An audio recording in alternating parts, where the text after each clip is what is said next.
Hi everyone, welcome back to another video from Trading for Beginners. Today in this video, I'm going to show you how to log into your BingX account. So in order to log into your existing BingX account is super simple.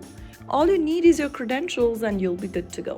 First things first, launch open BingX application on your mobile device, and once you're inside the home page, go to the upper left corner and tap on the human icon.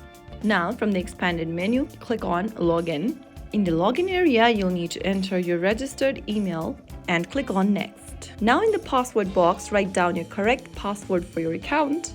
Make sure that you remember your password. If you don't, click on Forgot Password and reset to a new password. But if you remember your password, type it down and click Login.